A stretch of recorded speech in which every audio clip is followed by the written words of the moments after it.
Do not love the world. No.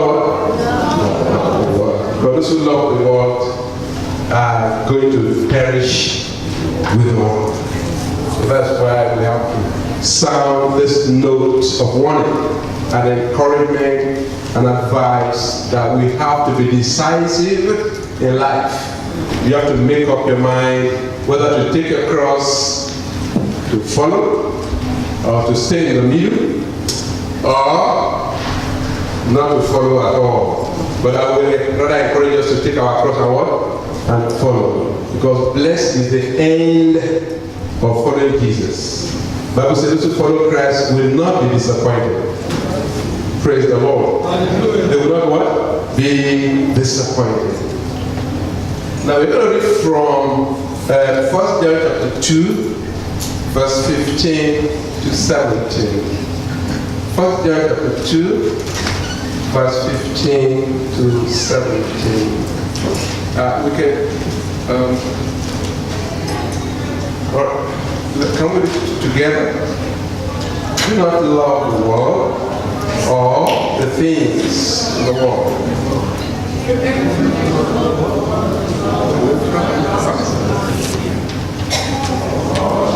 To the world. Desires of flesh, desires of the eyes, pride of life, not the fight, but it's from the world.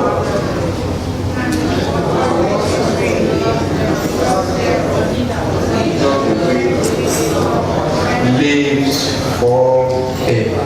Amen? It's a very clear choice. He that does the will of God lives forever. May you live forever. Amen. In the name of Jesus. Amen. Unhindered transition. Live here well, healthy by the grace of God. After you don't entertain sickness. Amen? Amen. Never. Fight sickness, fight for property with all your might. You just have one life to live. You can't afford to be reclusive, beggarly. So whatever is not your portion in the Bible, fight it with all your might. You are entitled to good health, to good life. But having said that, all the things we see in this world are temporary, amen? So by the grace of God, through Jesus Christ, there's a smooth transition from this grace, yes, some element of glory, to super glory in Christ, amen? Yeah. So with that, nothing should tie us down, praise the Lord. Unless you what? It's at most ephemeral things. Very, very ephemeral. How many of us have houses you think when your children grow, you come and inherit in America? Huh? Yes, yes. That this good car. When my child grows, your child is 15. When you get the one, are you going to inherit your car? It will be obsolete. Praise the Lord. Hallelujah. Go ahead in Jesus' name. They are ephemeral. They are useful. Ephemeral. Maybe I should focus on my notes. Amen. It will be incredible. Praise the Lord. All rest. Maybe that will help us. The introduction says the Bible does not forbid us admiring God's creation and enjoying them. And that includes human skill, human ideas that are part of God's creation, the ocean, the landscape, the cloud, the sun, the moon, all that you see, terrestrial, physical, the mountains, and the human ingenuity. We must appreciate human ingenuity, the discovery, how to travel to space and all those things. We have to admire them. Amen? Don't say don't mind them. They are witches. No. Scientists are not witches. Amen? Praise the Lord. Amen? We must admire all those things, the beauty of life, and we must enjoy them to the glory of God. Praise the Lord. except that they must not be abused. We must not abuse them. That's exactly what we are treating. We must not abuse all the good things of life, all the endowments that God has given us, our abilities. They must not be tainted with elements of pride and all these things. We must not become teen gods, untouchable, unadvisable, implacable. We can't correct you, we can't stop you, we can't do anything. When one becomes a teen god, that's a recipe for destruction. Be the fellow a pastor, a member of the church, a bishop, wherever you are as a human being, you can't afford to be a mirror of yourself. Praise the Lord. Hallelujah. So we're saying that the beauty of nature, the beauty of human, and all that God has given us must be appreciated and enjoyed. Praise the Lord. See how somebody sat down and carved out the beauty of this child. When we came in, we improved on the beauty. This front was like a junk. We have to clear it up and all of that. So I pray that God will give us pleasant surprises. Amen. And whatever God has given you, enjoy them in Jesus' name. Amen. Bad health will not hinder you in the name of Jesus. Poverty will not hinder you in the name of Jesus. To enjoy the goodness of God. There is no sin in it. Praise the Lord. Amen. Amen. But what we are saying, they must not be abused. So do not love the world does not suggest hatred or bitterness to any human being. I've told us. Yes, we don't like the lifestyle of homosexuals, lesbians, because it contradicts the Bible. But you can't afford to hate anybody. Amen? If a hatred is even against the law, there's a federal law against hating people because of their orientation. No, we must be to tell them, but this is not right. If you see somebody of different orientation has a flat tire, you have to wait and stop and do what? And help the fellow. Praise the Lord. Hallelujah.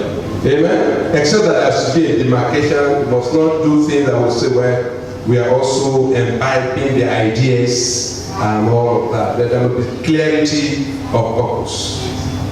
If you're in the same place, same working place, you are not the employer, so you must not hate anybody. Praise the Lord. Hallelujah. You can hate the sin, the lifestyle. We must not hate anybody. So we have to love humanity, whether Catholics, Muslims, anybody that is made by God. Love your neighbor. Like what? Did he say love those who come to the Redeemed Church? Like we said. So we must not hate anybody. Amen. Praise the Lord. And God, the Bible says He gives rain to who? The sinners and who? And the unjust. I pray God help us in Jesus' name. Am I making myself clear? Okay, I'm just saying that we must love. And by the time we begin to say, you will love this, you will give to this, somebody on the roadside. Maybe this guy's a drunkard, let me not give him money. No, you're not the one to judge whether somebody was a drunkard or not. If he could be doing well and he's on the roadside begging for money. Amen? I have told us that the evil happens so fast. So people having on the roadside, evil happens what? So fast. A small error can take a job from you. There will not be a problem in Jesus' name. Amen. So we must always show compassion to humanity. Hallelujah. I told us that my first neighbor is in Nigeria. I just helped him to go to his church.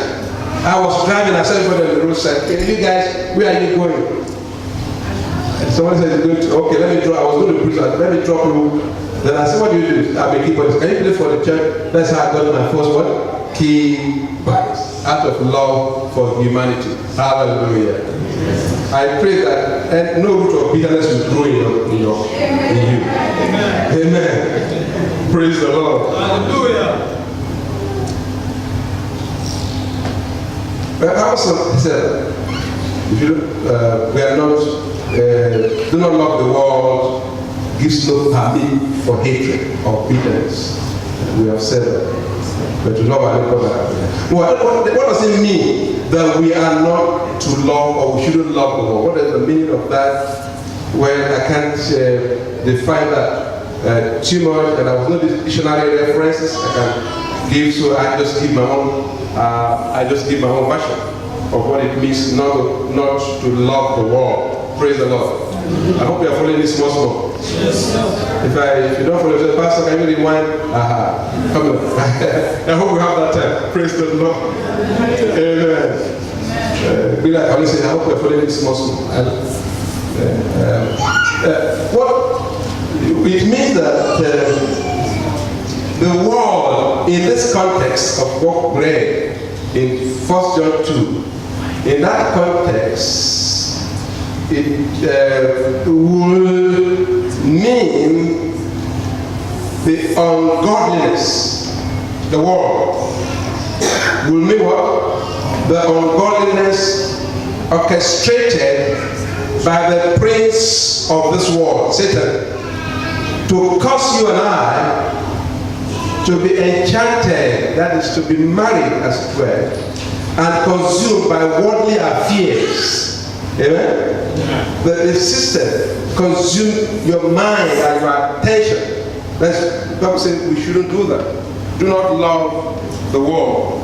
And the world is that enchantment. The power that absorbs one into the worldly affairs. There may be natural things, but it just absorbs into all those things to the neglect of our soul and the Almighty God. I read. To be consumed by the world affairs, the entertainments that appeal to human senses, the world order that ignores God's principles. We are talking of the world, but it's defining the order. The religion of conveniences and all gratification of the flesh that absorbs what? The humans can be defined as the world. But it's orchestrated by who? By Satan. Amen? Amen. Praise the Lord. Hallelujah. I hope that is not too much grammar. Amen. Oh, is it there? Yeah. All that the enemy has done to orchestrate, to make faith of the world so appealing to us, to the extent that we lose focus of heaven, and we absorb into that. Could be politics, could be studies. It could be trying to make money. Praise the Lord. Even pastoring, amen. You are so absorbed into your pastoring that you are playing Ojoro gimmicks. You are casting out demons. You know you are not casting out demons. You are deceiving yourself. You are pushing people to fall. As people I used to come behind them because I don't like court cases, man. Praise the Lord.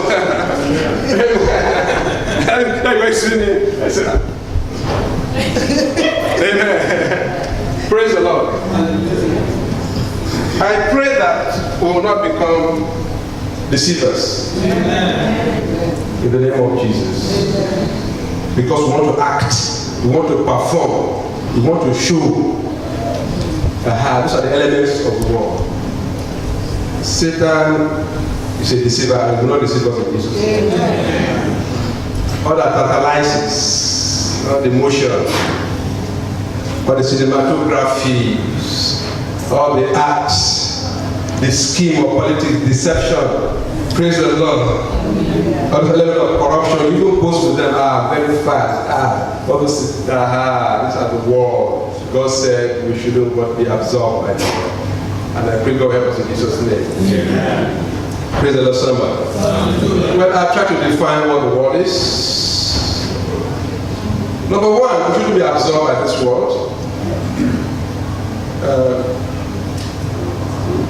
Loving the world is doing the service to God, to Jesus Christ, who paid the price to deliver us from Satan and captivity. The service to the Lord, who laid down his life for us. Because we have been brought from the world, from darkness to where? His marvelous light. So we shouldn't love. He died, paid the price for that. So we love the world. We are doing the service to Jesus, whom we call our Lord and our Savior. And he paid the price for that. 1 Peter chapter 1, verse 18 to 19. So know that you were not redeemed with perishable things like silver or gold, from your futile way of life, inherited from your forefathers, but with the precious blood as of a lamb, unblemished and spotless, the blood of Christ. The blood of Jesus redeemed us from the curse of the law. Amen? Amen. Blood of Jesus redeemed us and reinstated us to what was lost in the Garden of Eden. Praise the Lord. Hallelujah. Now we can now cry, Abba, Father, because the ransom was paid. Permission was given to the devil to reign and rule over us, but when Jesus Christ died, permission was taken away from you, and you have authority. Hallelujah. You have what? You now have authority. That was because of Jesus. Now you cry in the name of Jesus, and miracles happen to your life. It's because the price was paid. Amen? Amen. If the trumpet sound and you make heaven, because of what? The price was paid. If you pray and God, in the name of Jesus, God answered because the price was paid. Now, the blood of Jesus Christ ransoms us and set us free from the pain, from the power of death. That's why some of you are still alive today, because blood was shed on your behalf. Not the blood of the shed in your village, but the one that Jesus shed at Calvary. That is why when they curse you, at times it will not affect you, because the blood answers for you. Amen? Amen. So by the time we now love what Jesus Christ died for, then we're despising what He's done. And I pray we can all value what Jesus did for us. Amen. I will not love what the devil has done when we have left. So number one, to don't be absorbed into the world. Say the service to who? To Jesus Christ our Lord. From the passage we have read, we can also draw this point from it, that following Christ requires decisiveness. Following Jesus, what? Requires decisiveness. Because what we have been shown there, actually, the two things. You follow the world, or you follow Christ. That's what we're mentioning in that passage. It requires decisiveness. You have to decide who to follow, who is going to be your master, who is going to be your Lord, how you're going to respond to Him, where you want to, how you want to enjoy when you get to heaven. Praise the Lord. And whether you have to be victorious on this earth or not, it's your decision. You have to decide whether to follow Jesus, wholly, partially, or not. Praise God. Lord, the pastor will not pray for you. Pastor also have to decide. Praise God. What to do with the message of salvation.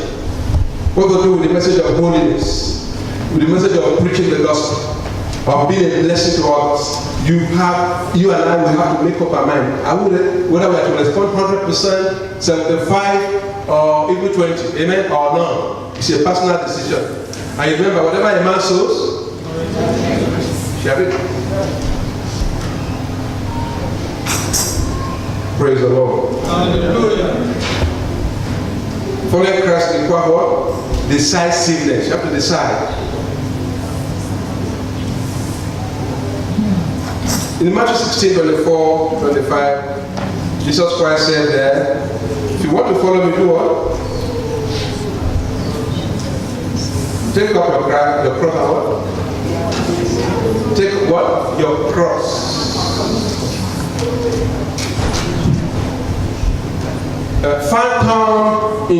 Add into your faith the inconveniences. What is going to cost you to follow Jesus? That they will laugh at you, they will mock you, you may lose something because of your righteousness.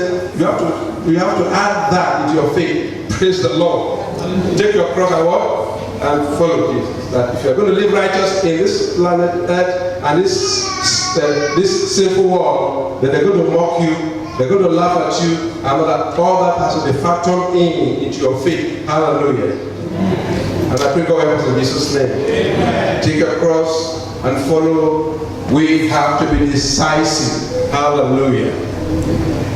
We have to be decisive. And may God help us. Take your cross and follow. And it said, 25 says, whoever will save his life will lose it. But whoever loses his life for my sake, what? Will find it. For what will it profit a man if he gains the whole world and forfeit his soul? Or what should a man give in exchange for his soul? I pray that your soul will make it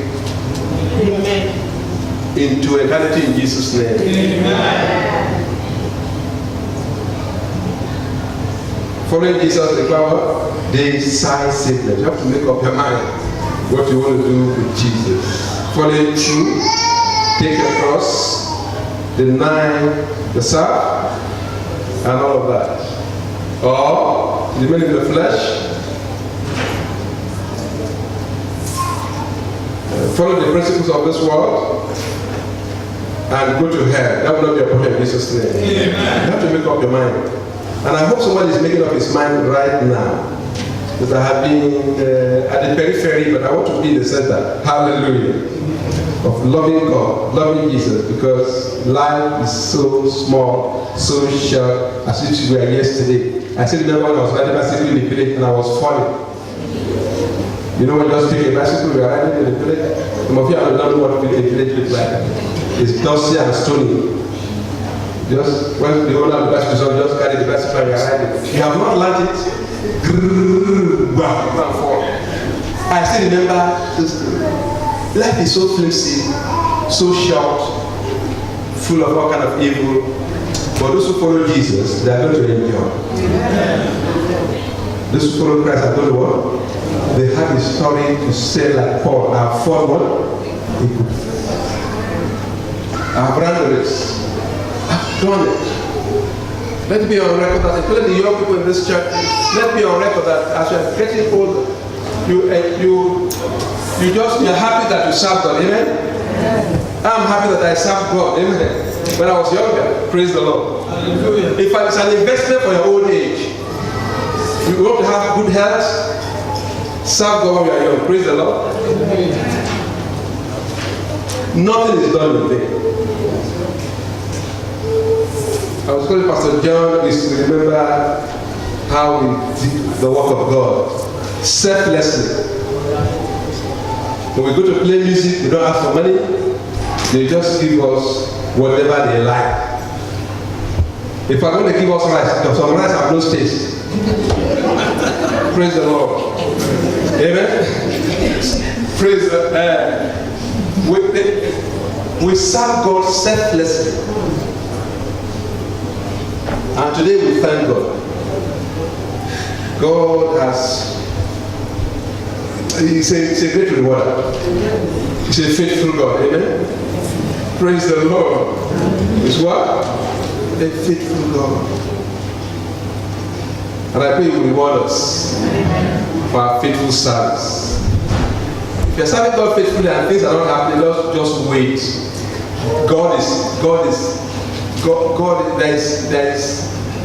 There's an investment. And there's a reward waiting for you. It will be given to you at the right time. Amen? God does not forget our labor of love.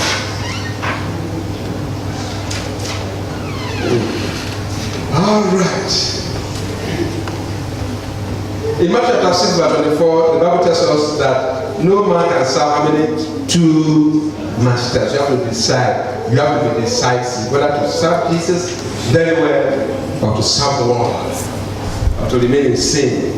I pray none of us will remain in sin and worldliness in the name of Jesus.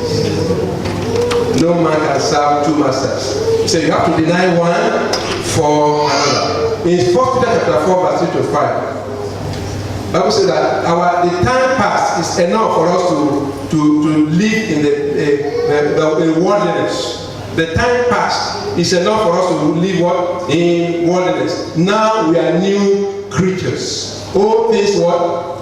That passed away, behold, all things have become new. Our appetites, our desire, our worldview, how we look at things, how we live, how we react, they must be new. They must be on the foundation and the basis of Jesus Christ. Amen? Yeah. Go ahead in Jesus' name. Yeah.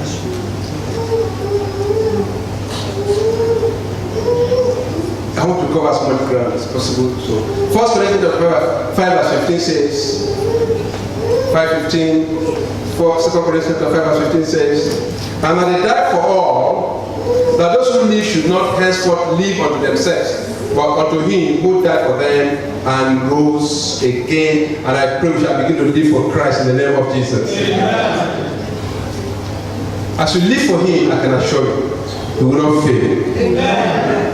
It is when you live for Jesus Christ, before you finish prayers, your prayers are answered. Amen. It's a wonderful reward. Very faithful friend. Amen.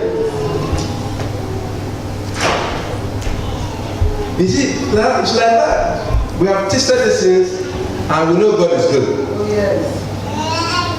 Those who live should no longer what? Live for themselves. And if you're not going to believe for yourself, you should be reflective in how you relate with your brothers and sisters in the church. Amen. Praise the Lord. You don't have to live for yourself.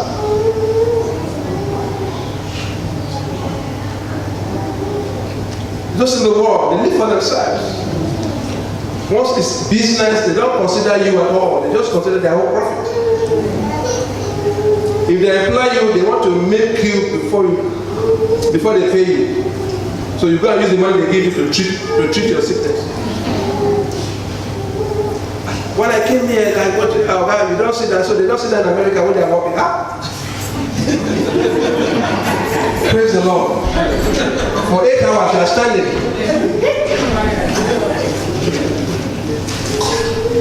So when they pay you, you go and give to the doctor.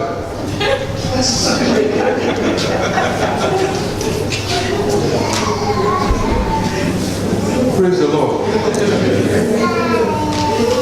God help us to be sustained. You have to be decisive. That's what we say. That's number 2. Number 3, Satan is the god of this world. Satan is what? The god of this world. Hallelujah. Some of these top musicians, you see them, they just come out and everybody is falling and bowing and worshiping the eye. It doesn't just happen like that. We know one musician in Nigeria, he has a small shrine. Praise the Lord. When the crowd is there, he will come out and he will, after doing weird dancing. When I mean weird ones. Not the psychedelic one you should dance in the church. After that, they will strangulate a hand or whatever. The blood, they appease an idol. And by the time they come out, they'll be shouting. The whole place is charged with demons. Demons will not infest us in Jesus' name. Charged with demons. So you better be careful where you go. And God help us in Jesus' name. Amen. Satan is the god of this world. Ephesians chapter 2 verse 2 says, Ephesians 2 verse 2 says, wherein in the time past you walk according to the course of this world, according to the prince of the power of the air, the spirit that now worketh where? In the children of disobedience. The spirit of the devil is working in the life of children of what? Of disobedience. So we are relating with man. Know that behind that fellow is the spirit operating, the spirit of what? Of disobedience. So you have to be careful how you relate your business partnership with an unbeliever. Because this unbeliever is laughing at you. By the time the spirit ignites him, he's going to show you his true color. Amen? Amen. So if you want us in business, in marriage, you have to be careful. If you don't have a partner that can be Christian, you stick to yourself. Amen. Because one unbeliever sticks you,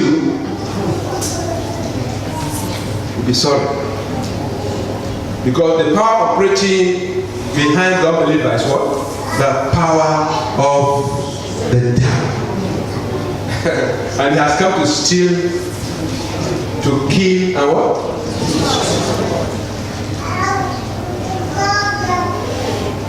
And I pray God help us in Jesus' name. Amen. But Satan is the prince of darkness, the god of this world.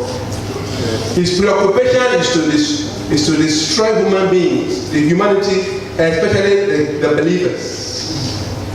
And its major mode of operation is deception and falsity. It falsifies things. It's a deceiver. Jesus was addressing the Jews and said, "You are your fathers, these hypocrites." He's a liar and a deceiver from the beginning.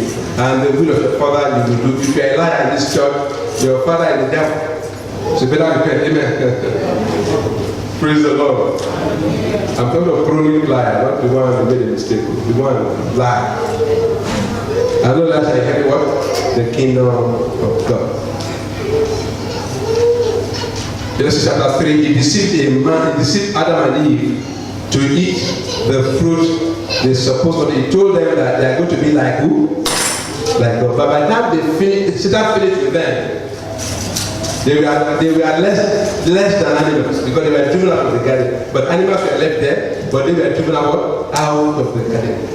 Satan will not deceive you in Jesus' name. Amen. So not all that glister that is gold. Not promises. All promises are not true. They are false. They are from the devil. Amen. In Matthew chapter 4, verse 1 to 11, Jesus was wiser. The second Adam could not be deceived. I pray you cannot be deceived in Jesus' name. Yeah. When I said turn food to stone to food, Jesus, I know where you are going. Accuse of the brother, you are going to accuse me to God that I like food more than his will. He said, fall from the pinnacle of the tabernacle, from the tallest part of the tabernacle, they will acclaim you. I pray that none of us will be frustrated in the name of Jesus. Yeah. To the extent of taking things from the devil to be famous, to be popular. What is popularity in going to hell? Amen. What has popularity to do with serving and being a blessing and being blessed and having a good life? You can have a quiet life and you are enjoying your life. Nobody knows you. In fact, the Bible tells us when your miracles are not right, let anyone else. In my village, they say when your yam is white, you turn it to yourself, I'm eating this most for you. Don't let nobody come out. Praise the Lord. What is being famous? Being popular, these are worldly things. Being known. Being worshipped. You know my nature, I don't want them to worship me. Praise God. I don't even have appetite for those things. When I came to this country, I saw that the pastor would hold one bag on one side. If he draw another one, and say, "Hey, hello, pastor."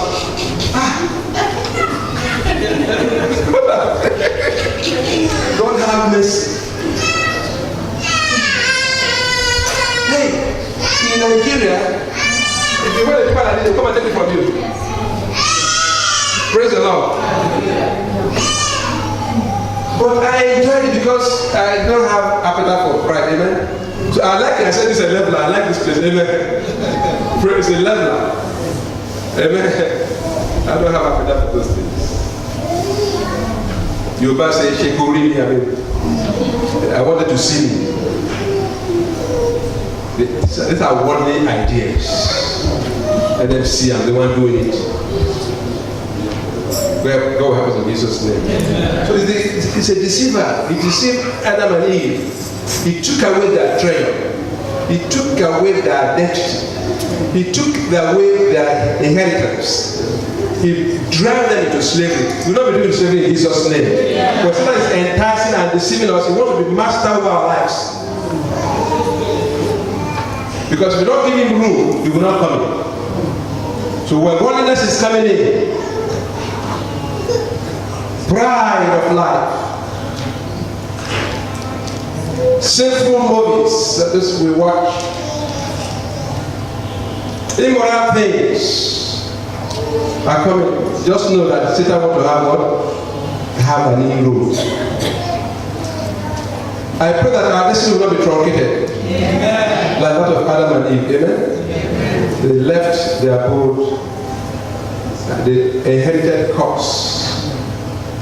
Now, let me just take one item, number 4, and then we'll just do that. I will read through, and I promise I will just read through. Amen. What are the characteristics of worldliness? What are the traits? What do you see that, this is a worldly church, or a worldly family, or a worldly Christian? What will you see? Number one, worldly Christians spare no time or their money to honor God and support His values. No time for God. Just work and all that. Just work, money. Number two, it reduces godliness to materialism. But you said because you are rich now, you are godly. No, it doesn't work like that. To materialism, and blocks the line between greed and true prosperity. The line becomes blocked because you think because you have money, then you are godly. How many thieves have money? Number three, it makes one to put self on stage. You know, this red carpet they used to be in Hollywood, they will come, they will stand. I said,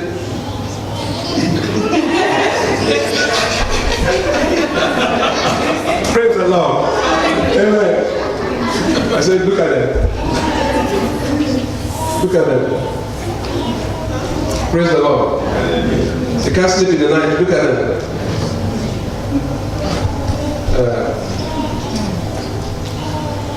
It may want to step on stage, making every issue, or maybe a misunderstanding, an affront battle that must be vanquished. Both the fellow who do the problem and the issue we must die today.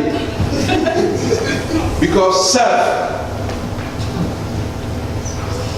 is at stage, not Christ. I hope that we dare to serve in Jesus' name. Amen. Remember, if you honor Jesus, on any issue, we will honor you.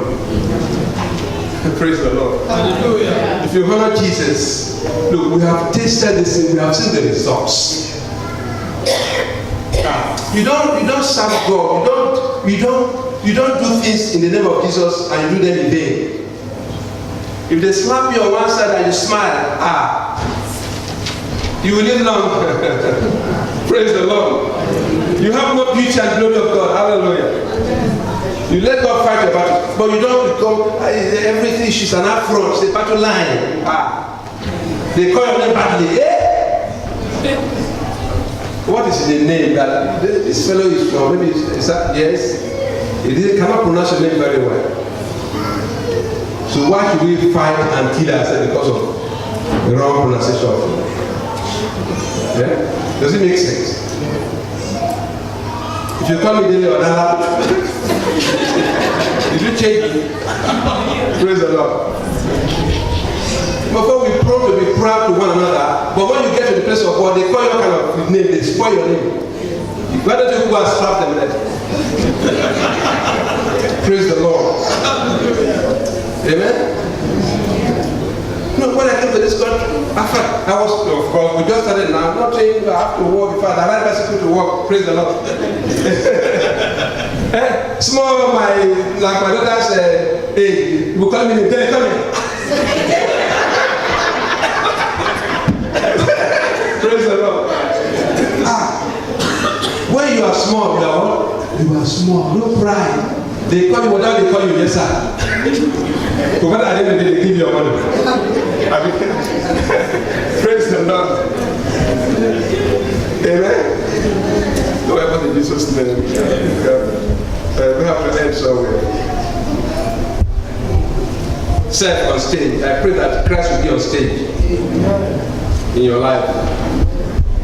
It makes one the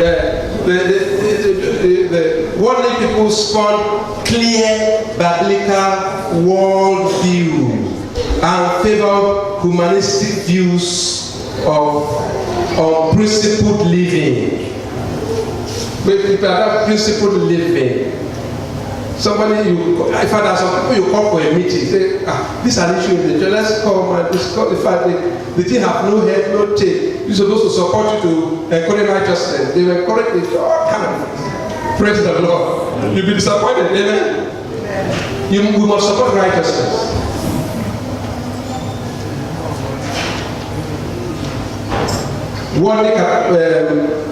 Worldly Christians portray a weak God, lacking the slightest power. What do they portray? Weak, that God is weak. Not trustworthy, unfaithful. They lack in commitment to the things of God. Worldly Christians, they lack commitment to the things of God. Worldly Christians, they glamour in materialism. They show off in clothing. Some of these clothes are very thin and very tight. They show the picture. They show off in clothing, the boast of achievements. I have told you, don't put on your car, my child, the wizard child, a child. Don't do that. So it doesn't make for Christian principle. If your child is smart, please cover it and pray for the family. Amen. But the glamour and materialism. Okay, come and see my house. Yeah? If they didn't see your car, you're going to pack it where you sing. The glamour. No. Dress well. Like the best is for you in Jesus' name. But don't glamour in all this material, you'll pass away. The worldly Christians, the glamour material. Loving this world is idolatry. They love this world. What? Idolatry. Do not be idolaters, as some of them were, as it's written. The people sat down, they ate, they drank, they rose up to play instead of praising God. That will be a in Jesus' name. Glamour, food, clothes, houses, cars, work. That is just preoccupied with the things of this world. And even to help people become a problem. When we waste money here and there, when it comes to honor God, we don't have money. When it comes to resuscitate a dying fellow, we don't have money. That will not be our portion in Jesus' name. Worldliness stifles Christianity, kills a believer. You can't rise up, you stay in stupor. When they say there's a war, like they said, men hold two swords, but they could not fight. Worldliness. After those, don't feed yourself on CNN. If you're a man, you are the chief priest of your home. When you wake up, you pray for your family. Amen. What do? Pray for your family. And be God help in Jesus' name. Well, the rest we shall take care of next time. Conclusion says, well, we have some ground to forward. Let's conclude it. Remember what we have said? We've try to define the word. I would say we must not hate anybody, though we must not sin like they are sinning. We must teach them the truth. And I would say Satan is the chief thing, as we are the chief. And he's a deceiver. He's deceiving us with the glamour, the glitstering of this world, and taking away our attention from focusing on the thing that has eternal values. And once we are preoccupied like that, there's danger of going to hell. That will not be our portion in Jesus' name. It cannot be fulfilled in that Christian race. Praise the Lord. It cannot be fulfilled. It cannot be a blessing. It cannot be promoted by God if we focus on the things of this world. We know that the things of this world are flimsy, the ephemeral, the world, they will pass away. The house you have today, the children will not likely inherit it because the old fashioned by the time they grow up. Praise the Lord. And then we told us the characteristics of what? Of a carnal Christian. In fact, self is always on stage. Self, other pride, implacable, covetous, boastful, on stage. So we are being warned against self, the pride of life, the pride of what? Of life, the lust of the eyes, and all those things that don't allow us to read the Bible, to preach the gospel, to invest in heaven, the clothing of this world. All the games, when there's a game, you can't come to church, you want to watch a game, and all those things. Whatever glamours and glisters but underneath them, underlaying with the power of darkness to stiffen our faith and to make us to be rejected in the end. That will not be a prayer in Jesus' name. You will not fall a victim in the mighty name of Jesus. Shall we rise?